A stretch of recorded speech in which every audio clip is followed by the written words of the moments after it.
The deer pruned my apple trees with no plan in mind. What now? The deer really? pruned my apple trees, and I didn't. Yeah. They that's one of the reasons why they don't like to back in Minnesota they don't like to poach deer in the spring. Yeah. Because they've been eating a lot of bark and they have a bitter taste. Sometimes they'll even eat spruce bark. So, anyway, but you know, if you depend on deer for your meat, then you just go with the flow. Anyway, this has been really wet. So here I have some green beans coming up. But this is a Celts salad mix. This is a volunteer, her seed packet I got a couple of years, and it's doing fine. Ooh, it's pretty. Got some that trout back, that speckled stuff. Yeah. And then if we go over here, I'm going to just sort of jump across here. You go here, this is that Yugoslavian red that's bolting. Oh, yeah. See, and so I'm going to get my own seed. Yeah, and there's two different kinds now. There's that one, and then there's one that looks way more leafy. No, it's much more. It's really weird that you got all the ones that look like this, and because the ones that are still on the ground are, I'm sure, Grandpa's. Okay. And I got seed again just to see, and start them intentionally. Right. Now here, notice all the potatoes? These are all volunteer potatoes. Wow. And so this right here, this is yellow fins, for instance, because I remember where I got them. And over there we got some German butterball and stuff.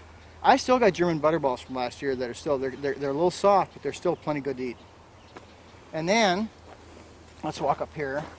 This right here is red iceberg lettuce. I'm going to try it this year. Oh. Yeah. Very pretty. Yeah. And then, oh wait, maybe that's the bull's blood beet. I've got some red iceberg lettuce in there someplace. Oh, yeah, okay. that's bull's blood beet, my mistake. Red iceberg lettuce is down there farther. I don't know if you can't see it, but I wanted to try an iceberg lettuce again. And so we got beet greens, there's different kinds of beet greens. We got chard in here, more volunteer potatoes. See here's my chard coming up. See? Ooh, that looks really good. The chard in your boxes is probably the last bit of the overwinter chard, and it's still tasty. Cool. But next week you'll get this stuff, see, and look how nice that is. It's beautiful. See, and so we got golden chard, red chard, and probably this one interspersed is the whatchamacallit, Fort Hook Giant, the green chard with a white rib. And in here, some of this stuff has been replanted a couple times. It's just not doing as well as it should. Like the spinach is hurting, But here we have some beans that are finally taking off. And here's some kale that's been real spotty. But here, this salad mix, I've been cutting this salad mix for 2 weeks now, and it's still fine. Very nice. And this is what you got in your box this week too. Now, is that just a mix of stuff that you've saved? Yeah, it's I think 14 different varieties. Nice. So, for instance, you've got that's a red romaine, and then you've got some red. That's another red romaine. You've got a green romaine. You've got black-seeded Simpson. You've got red sales. You've got Merlot in here. You've got this is Bib lettuce. You got more Bib lettuce. You got royal oak leaf. You got red oak leaf. You got red sales. Red salad bowl. And then as usual, you cut it down as long as you don't cut into the crown, and it comes right back. You can get 2-3 cuttings out of it. We just finished. Just cut this today, and then I got my ubiquitous volunteer potatoes too. And this is the arugula. I didn't put arugula in the boxes this week because I had so much other stuff, but it's real hot now. It's just and you can see all the problems with the flea beetles. It's just real hot. We made some arugula pesto for dinner the other night. It was real good, but it was hot. So. Not for the faint-hearted. Yeah, right. And here, I've been cutting this spinach here for a month, and it's still coming back. See how nice it's coming back? Oh, yeah. This is Space and Unipack.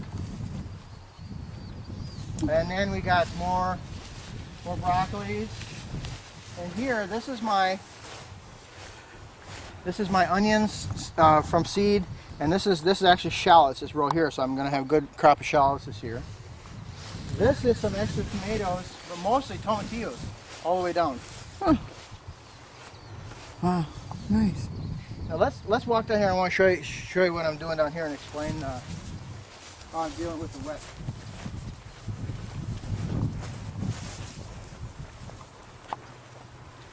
So I got 3 different kinds of tomatillos. I got Pueblo Verde, which is a big green one, and then I got purple ones, which are a big purple one, and then I got Zunis, which are small purple ones. Is one of those that one that you killed me with last year?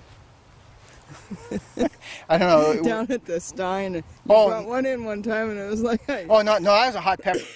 Yeah. Oh. Tomatillos aren't really hot. Oh, okay. Yeah, right, yeah. Oh, I get it. Yeah. They're always kind of green, but they make really good salsa. I just love the salsa. Nice. Okay, so what I'm doing here is, this is where I had spelt last year, and I left some spelt that had self-seeded.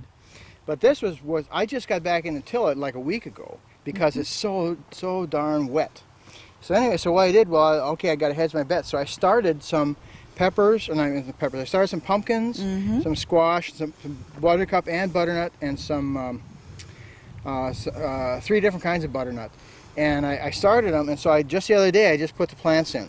And they're only like 3 weeks old, those plants. And they're doing just fine. I've been watering them every day, and they look real nice. And so what I can do now is, even though it's not tilled properly, they're still growing up. And I can, as I go through, I can till it, you know. We're doing the same thing over the community garden in Linden. We took a field that had been mowed as tight as we could, and we just dug 1-foot holes, put in two shovelfuls of compost, mixed it up, and then planted.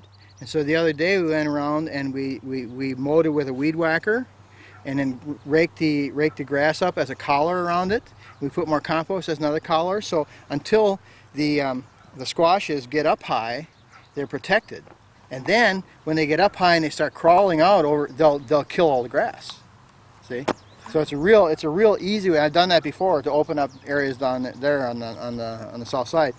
But it's a real easy way to cover a lot of ground, you know. And then next year, all that grass will be dead, have been killed off, so it'll be easier to till right away, and then plant like corn or whatever next year. Sweet. So I'm doing a modification of the same thing because I haven't been able to till this enough to what I wanted.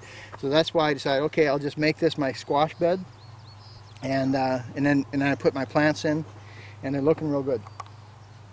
Cool. And then all that other stuff, you know, that's just, you know, the bales that we pulled apart. But it's breaking down real nice. Yeah. Jeez, you guys. Yeah, it blows against the empire, you know. Yeah. So. Oh, yeah. Yeah, she's bummed out. She figures she's going to have to sell her Mustang and get it free up again.